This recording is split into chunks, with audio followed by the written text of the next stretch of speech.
Bob Barker saying good night, everybody.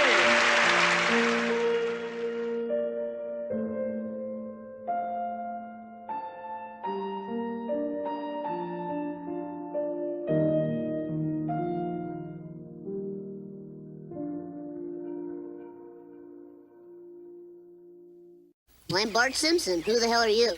My name is David Silverman. I'm Bart Simpson. Who the hell are you? My name is David Silverman. I'm Bart Simpson. Who the hell are you? My name is David Silverman. Only one of these people is the real David Silverman, the animator of that rude, crude dude, Bart Simpson, and is the only one sworn to tell the truth.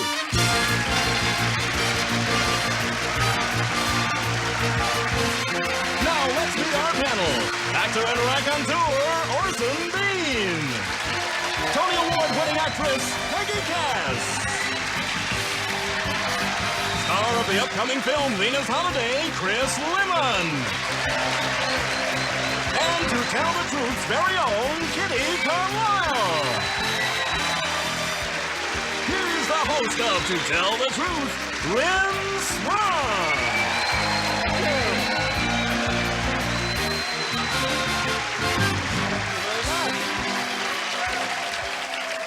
Yes, I hope you're all having a wonderful week, this holiday week. Christmas is behind us. Everyone got what I hope they asked for. I got a Bart Simpson doll. Well, we'll find out more about this. Listen, the story presented by our first team of challengers, all three of them claim to be David Silverman, and here is his story. Please, read along with me. I, David Silverman, am one of the animation directors of the hit TV show, The Simpsons. From storyboard to finished show, a Simpsons episode involves hundreds of people on 2 continents. It's a creative process that takes 6 months, costs $500,000, and often isn't finished until the night before it airs. The animation director, as I am, maintained that certain puffy look of The Simpsons universe and many secondary characters. In addition, I write out detailed instructions for the animators in Korea who draw each episode's 15,000 drawings. Although some schools have banned Bart t-shirts, it's clear America loves The Simpsons. Signed, David Silverman.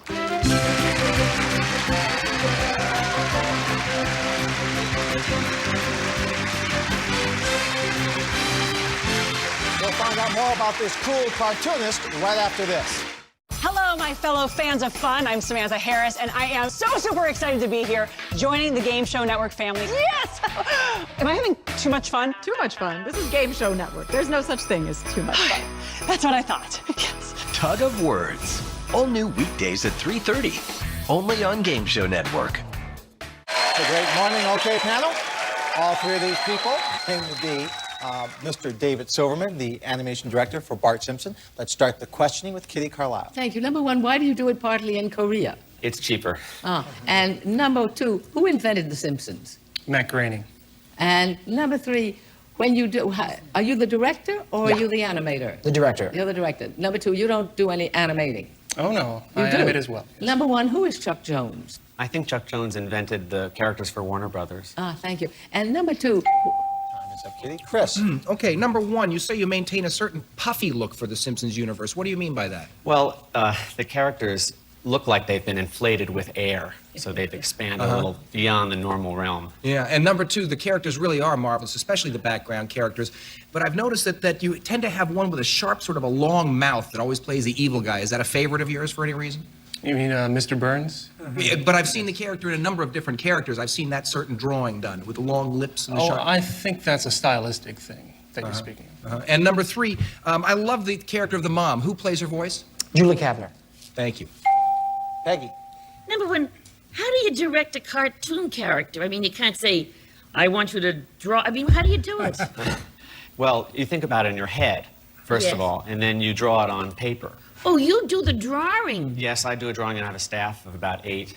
There's about 5 directors. I see. Number three, Bart Simpson is famous in school for being one thing, sort of, isn't he? An underachiever. Thank you. Now, number two, why do people object to Bart? I think a lot of people who object to it maybe haven't seen the show that often. Thank you. Orson. I think The Simpsons is the greatest thing that I couldn't be dragged out of my house on Thursday. I have to watch The Simpsons. Number one, Maggie spoke briefly. Now, is Maggie ever going to, in one of the episodes, it was a dream sequence, is Maggie going to grow up and speak eventually, or always stay the same age? I think you'll have to ask Mac about that. All right. Number three, what connection does Danny Elfman have with the show? He did the score. He wrote the score for the opening. Brilliant music. Number two, do you ever have to pull back? Do you ever have to say, we can't go that far? Because it's pretty far out, the show. Only there's certain things that Matt likes better than other things, but we haven't had to pull back. And number one, that family really... Time is up, panel. That means it's time for you to vote for either number one, number two, or number three. Our team of challengers will receive $500 for each incorrect vote with a guarantee of $1,000. And if our panel is fooled completely, the team receives $3,000. So, Kitty, do you think you know who it is? I really don't, but I'm going to vote for number one because he said that Chuck Jones did something for Warner Brothers, and I think he did The Rabbit, the Roadrunner. The Rabbit. Okay. No? Chris. Well, I thought all three of them were awfully good, but I noticed during the course of the questioning that number three kept staring out into space, and that's the mark of a good animator. That spacey stare. Peggy. Well, I voted for number three because he answered one of Orson's questions about music. I don't know anything about it, but he seems so sure that I voted for you. I certainly hope you're not cheating. Orson. The Rabbit. You don't call Roadrunner. Bugs Bunny the Rabbit. No, He's Bugs the Bunny. king of rabbits. Of course, of course. All right, and Chuck Jones did... anyway, I voted for number one. I think he... But it's number three. It is number... Oh, I'm sorry. It's number three, Peggy says, but I still voted for number one. Thank you. Okay, well, Peggy seems to be sure. Anyway, let's recap the votes. We have 2 votes for number one, no votes for number two, and 2 votes for number three. Well, now it's time to find out who the real Simpson sketcher is. With the real David Silverman, please stand up.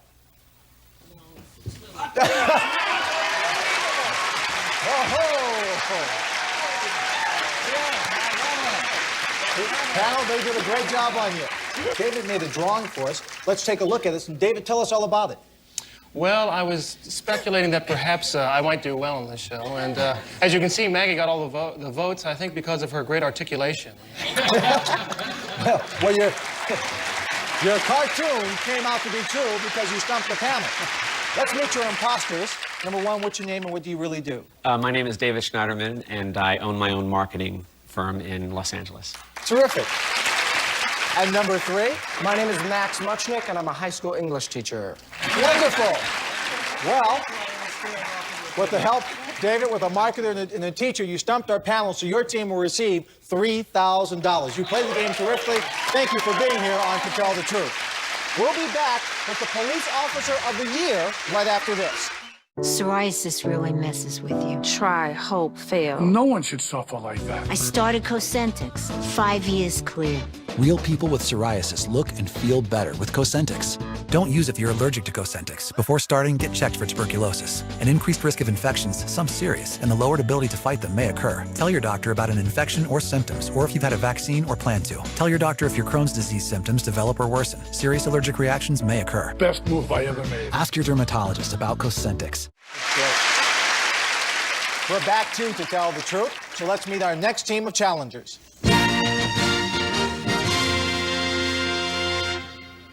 Number one, what is your name, please? My name is Catherine Heller. Number two. My name is Catherine Heller. Number three. My name is Catherine Heller. And panel, it's up to you to locate the real Catherine Heller. Here's her story. Please read along with me. I, Catherine Heller, was named Police Officer of the Year. I am the first woman to be so honored by the International Association of Chiefs of Police and Parade magazine. I received the award because I saved the life of a fellow officer. A suspect had attacked the officer and then grabbed his gun. As the man pointed the weapon at my partner, I drew my revolver, fired, and wounded him.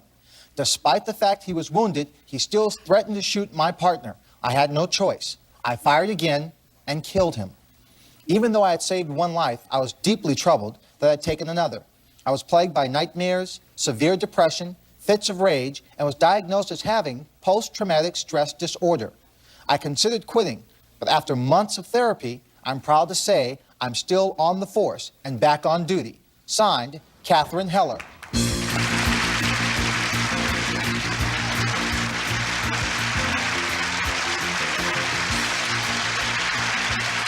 Orson, we'll start with you. Well, you women look very snappy in your uniform there. Number one, what city or what town are you a police officer of? Washington, D.C. Washington, D.C. Number three, you two? No, I'm West Miami Substation. West Miami Substation. Number three, again. Now, do you feel that because you're a female, it was harder for you to deal with having killed another human being than it would if you were a male officer or not? No, I don't think so. I think Number two, is it equally hard for all police officers to deal with having to kill someone, or are some more apt Well, to? we're all humans, so. Yeah. Number one, now is that the worst thing you've had to do? Was that the hardest thing you've ever had to do, is dealing with having killed someone? I think that's the hardest thing any police officer has to deal with. Number two. Orson, thank you. Peggy. Number two, we didn't know where yours happened. Rochester, New York, city of Rochester, New York. Thank you. And number three, what was going wrong that you showed up at the scene? I was on duty, patrol, walking patrol, and he came up by on his motorcycle to drop something by, and someone came running out of the park saying he'd been hit. My partner went to investigate. Next thing I know, he's being attacked. His eyes were being gouged. And I went over to assist in the situation. He got my partner's gun. Number one, do you patrol with a partner when you walk a beat with the two? No, ma'am. So what was your situation? Time is up. Chris. Number one, I'll continue on Peggy's line of questioning. Could you tell me the scenario of what happened to you? I was working the footbeat, and while I was up there, my partner came up, or someone who partners with me, and he was attacked, and the guy took his gun, and he aimed in on my partner, and then I had to shoot him. Thank you. Number two, I'd like to ask you the same question if I could. I was on foot patrol, and someone that I many times partner with when we are teamed up came to give me a package, and an incident occurred where someone was hit by a brick. So while I was tending to the victim of the brick, my partner went to find the assailant. When he found the assailant jumped him and took his gun. And I wasn't aware. Thank you. Time is up. Sorry. Kitty. Yes. Number one, why did you feel it was important to rejoin the force? It was for me. It was for me. I mean, I still had to know that I could work as a cop or I couldn't work as a cop. Number three, when you, does the police department have a department that takes care of this kind of trauma for people who've had to kill someone? Yes, there is. There's a definite, and number two, what is it called? There is not one like that in my city at this time. Oh, number one, is there one? Time is up, panel. That means it's time for you to vote for either number one, number two, or number three. Orson? Well, cops have a certain way of speaking. They never say, we caught the guy. They say, we apprehended the alleged perpetrator. And number two said perpetrator, but number three said assist. You know, a regular person would say, I helped him. The cop would say, I assisted him. So assist won over perpetrator. Assisted won over perpetrator. Okay. Peggy. I thought they were really all wonderful, but I voted for number three because she said she works at the West Miami substation, and that sounded very real to me. So. I agree with Chris? Peggy. All three of you are doing a wonderful job, and whoever this happened to is to be applauded because it had to be an incredibly difficult situation. And number two seemed to show a great strength of character. That's why I voted for you. Kitty? Well, number two was wonderful, so was number one. But I thought number three really had it down awfully pat, what had happened and so forth. So I voted for her. All right, the votes are all in, and it's a bit one-sided here. Number one, you didn't receive a vote. Number two, you received one. And number three, you have the confidence of this panel with 3 votes. So let's find out who the top cop is. Will the real Catherine Heller please stand up? Number one. I don't. A sweep. 2 sweeps in a row. Catherine, we'll get right back to you. First, let's meet your imposters and find out their names and what they do. Number two. My name is Marisa Radanti. I do costumes for television commercials. Wonderful. And number three, you were a brilliant Academy Award performance. Your name and what do you do? My name is Kathleen Heller, and I'm an interior decorator. Oh, wonderful. Well, you stumped our panel, so that means your team will receive $3,000. You did a terrific job. Now, Catherine, obviously an incredible situation. All this took place in how long a period of time? Probably a minute and a half. A minute and a half. It happened so very quickly. Well, we have a little surprise for you. We want you to meet, or see once again, Police Officer Scott Dahl, the man you saved, is standing right here.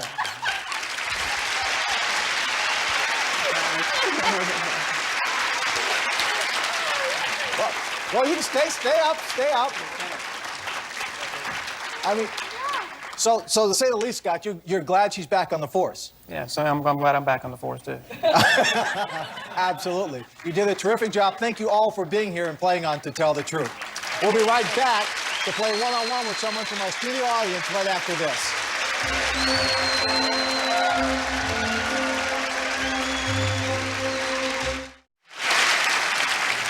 It's now time to play one-on-one with someone from our audience. So, Burton, who do you have for us today? Well, Lynn, I'd like you to meet Greg Boniface from Thousand Oaks, California. Greg, welcome. Hi, Lynn. Here's your chance to play one-on-one. I want you to meet a woman who has two stories. Please welcome Linda Ware. Linda? Now, Greg, Linda's going to tell you two stories, only one of which is the truth. If you spot that true story, you'll win $500, so listen carefully. Linda, what's your first story? I invented a pregnancy simulator. It's a device that men can strap on so they can feel what it's like to be pregnant. Now, Greg, that may or may not be the truth. So, Linda, what is your second story? I'm a judge. I sentenced Michael Milken, junk bond king, to 10 years in prison. Panel, it's up to you to help Greg win $500. One question about each story. We'll begin with the pregnancy story. Kitty. Thank you. Judge Linda Ware, dear, or pregnancy lady, what made you do this? Why is that important for men to? Can't they imagine what it's like? Many men say they can't or they don't quite believe it, what women are saying and complaining about. So it helps expectant fathers. Thank you. Chris? Where do I get one?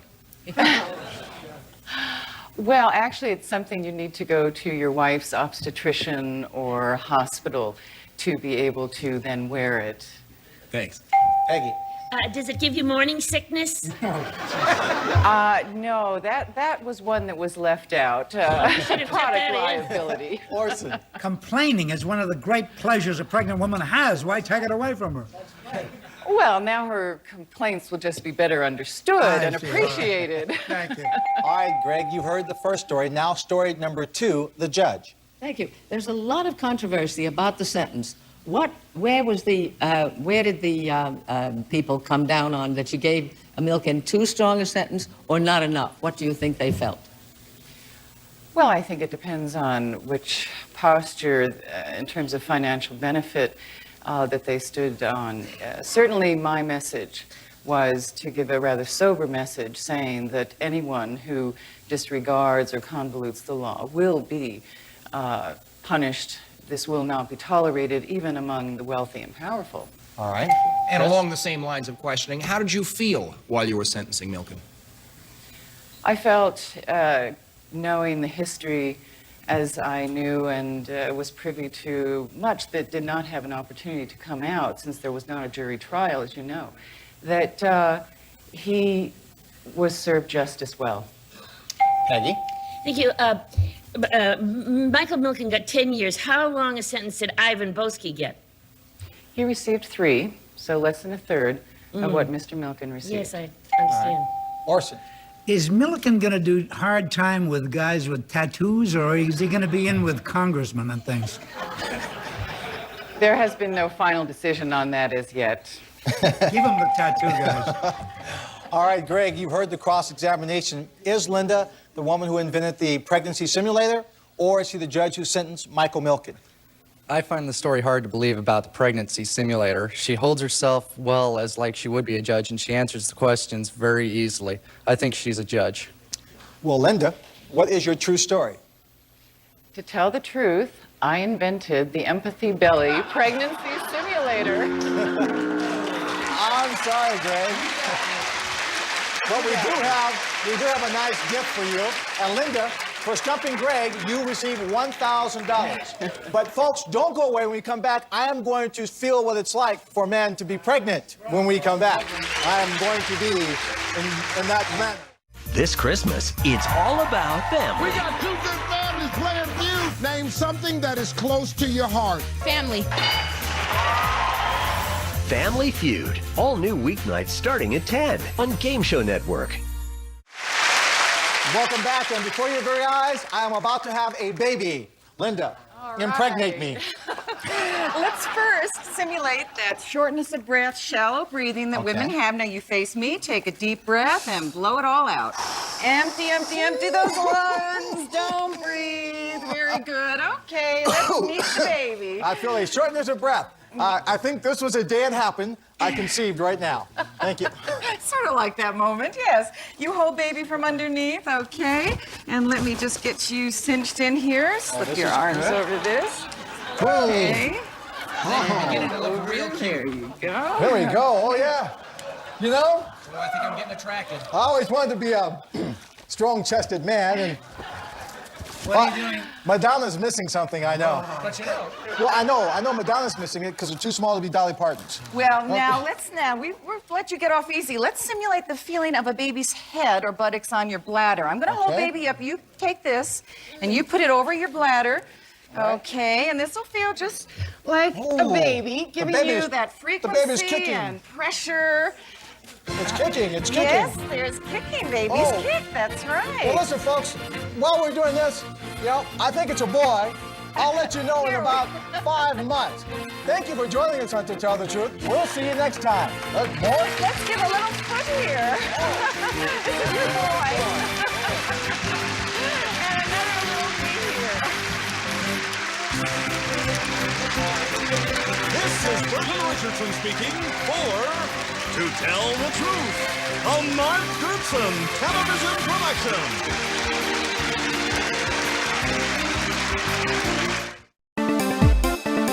I'm the master reptile.